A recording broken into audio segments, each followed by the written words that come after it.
San Mateo. Ibayan ikaw, Ginoo. Si Jesus niingon sa iyang mga tinunan, pangayo ka mo, huwag ka mo hatagan. Pangita ka mo, huwag ka mo magkakaplag. Pagtukto ka mo, huwag aplihan ng puntahan alam ka ninyo. Kaya tagan ang mga iyo, huwag makakaplag ang mangita. Huwag aplihan ng puntahan alam kaniya nga nagtukto. Kamong mga amahan, hatagan ba ninyo pato ang inyong anak kung siya mangayog pan? O hatagan ba ninyo bitin kung mangayog isda? Kung kamo nga mga daotan, may balong hatag o maayong butang ngadto sa inyong mga anak, kung siya pa ba ang inyong mahal nga to sa langit? Muhatag gayod siya sa mga maayong butang ngadto mangayo kaniya. Muhatag sa uban ang buot ninyo nga buhaton nila kaninyo. Kini ang kaulugan sa balaod ni Moises o sa patulunan sa mga propita. Mga binati ko siya ni Kristo, ang Ebanghelyo sa Ginoo. Dahil kung ikaw, O Kristo. Pinagin na po sa Santos Ebanghelyo, mapasayon ang itong mga sara. Sumakasa pa may buntag ang itong kanan. Baki siya magkapadila ay lumay kasi kalimat ka git niya kanina. No? Pero adunay gisulti atong Ginoong Kristo somewhere in the Bible na for where 2 or 3 are gathered in His name, He is nag-iisulti. So din sa itong chapel, nakamatikod ko sukat pag sugod ko misa rin na magiging mapuno na inundan. So hindi manimba. Labaw ang pasluha. Pero dili man siya kini mo simba bitas Ginoo manimba ta ano sa Diyos misa. Di man magapas Ginoo sa gilaganon. Ang bitan sa Ginoo ang mga tao nga nanimba kung kinasing-kasing magyud ang ilang pagsimba o naobligar bagyud sila. Kung siya manimba ta automatic na mekanikal na simba ta. Kaya mo minanda na ito dire. So anyway, nabalong ang Ginoo sa itong kasing-kasing. No? Kung kita na isundon siguro, gusto tayo matulog, dapat tayo buhaton, pero we sacrifice. No? Si ate, no? Si tita, no? Siya isa karon nga tagagawas, tatanan niya, tika pansyo mo may problema. Kaya tika niya mata. Bakod na tag-ilis. Pero mga minatong naandan, part na nasa itong kinabuhi isip pansyo. So anyway, ating inundan sa kanunay nga sa Santos Misa, dili gini makakompensate sa bisag unsang klaseng prayer. Bisag bila ka libo nga rosaryo nimo in your private room, dili na makakompensate sa Santos Misa. Kaya din sa Santos Misa ako kinangibalaan pa ko pare, may sa kapare ng sito kasulti method ini. Nga it is in the Holy Mass that Jesus Christ atong Ginoo magluluwas being offered in the form of bread and wine. Yan din po sa Santos Misa at tumabati ang mga pulong sa Ginoo preceding or national reading ba, salmo, and then gospel in one way. No? So, mga pagkaong spiritual sa atong kinabuhi. But anyway, atong isgutan karon tungkol tiempo nga atong isgutan o pamalulungan sa pipila ka mga gutlo ang may tungkol sa pag-ampo. Kay ang sa'yo kinagtanan nga naanan kita karon sa panahon sa Kwarisma. No? Thursday of the first week of Lent. And then, ang atong mga pagbasa ng iskot man ko o pag-ampo. Di man mahimo nga sa atong kinabuhi isip tao, ibuhan sa Diyos in His image and likeness, dili ka pag-ampo. Sa ako nang ihon, kanyanto sa mga humili, prayer is about God. So, usa kini sa mga great pillars para sa mga Hudiyo to have a good life based at have a good life niya. Usa ko sa mga 3 beneficial practices na gi-recommend sa libahan to make us like conversion o make us holy. So sa almsgiving and fasting. O na ang Ebanghelyo matag Ash Wednesday, ang Matthew chapter 6 na to, diba? Verses 1 to 6, 16 to 18, so something like that. Nag-isgot din itulo ka mga pinijisal practices, susad nila na ang prayers.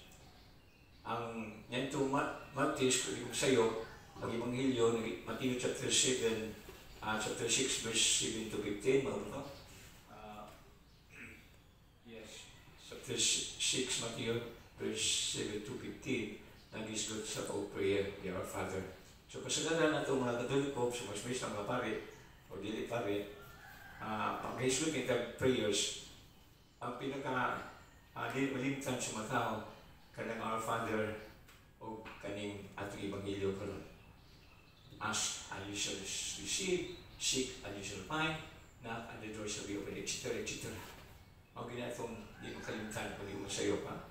So, muna nga, unsa ka importante ang pag-ampo sa atong kinabuhi.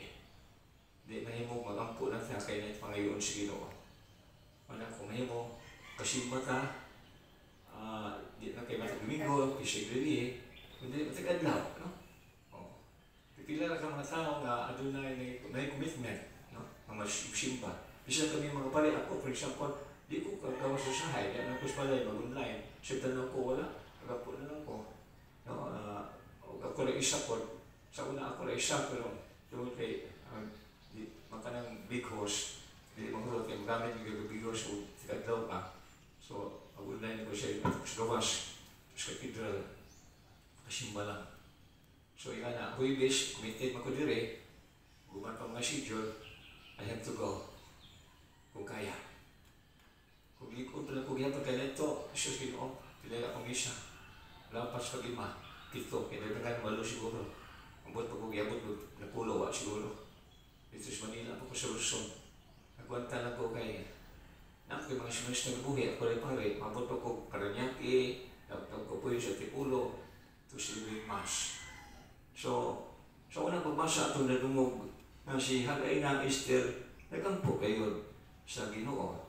Huwag ang iyang pag-ampo, dito ba, no? Yung mga nga itong salmon-sponsor, Ginoo sa adlaw nga nagsampit ako sa imong panabang, imo ako nga ipatlimbugan. Sa Ebanghelyo, sa pag-ingon, si Jesus, dili lang nag-ingon sa imong tunan, kaya nato sa bisip mga sumusunod, nga mangayot ta. Di man mo o kita mangayot.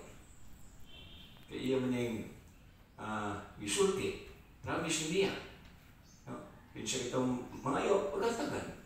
Pangita ka mo, huwag mo pagkakaplang. Pagtuktok ka mo, pagbihan ka na alam kaninyo. So naay buhaton ng tao kita, aksyon, dili lang ulong na kay buhaton, aron ang imong pangayoon sa Diyos, ihatag na po na niya, pinagyo sa mga tao. Dili mismo ang Diyos matag ni mo. O na, Ligmel, imong ipangayo, dili nga ang Ginoo. Tao rin yung gamiton. Uban pang mga pamagi na gamiton sa Ginoo, aron ta hatagan sa itong ipangayo. Para ka na ako, ganito, ano na pare mo ko? Because it's prayer, because of prayer. I keep on attending masses every Friday, 7 months, way putol, way absent. Ako kay pagtuo nga ayun, Diyos Ginoo in His time. Wala ako sakit, ilan ni katuig, magagwanta. Dahil na itong ibatis mo lamas, sige lang ko kampus Ginoo. Pero sa'yo ako, at the end, God will answer my prayers according to what I have asked. Sakripisyo lang eh. Dili lalim yung magalagay ka na kay ibatis mo lamas. Gusto pa ka matulog, sa'yo may matay mo, ubuhon ka pa. Panglangkos ka pa, dahil pa ka magpreparar. Wala mo kay assistant, wala mo kay secretary. So mauna sa itong kinabuhi, kinamangayot na kanunay sa Ginoo. Pero pag pangayoon na ito nga, makatabang mo siya, kayuhan pa sa akong pangayoon. Dili ka namang butang na, dili makaayon ka na ito. Kaya Ginoo, dili ko na matag sa itong pangayoon, kung dili makaayo sa ito. Ano sige kong ampo, ayuhan ko Ginoo niya akong sakit. Dimatik Heart Disease. Misa, niya pag mas misa, healing, pre-over. Dito tayo, ang kuhaya, samtang mag-healing session within the Mass. Christ is the answer to all my longings, Christ is the answer to all my needs.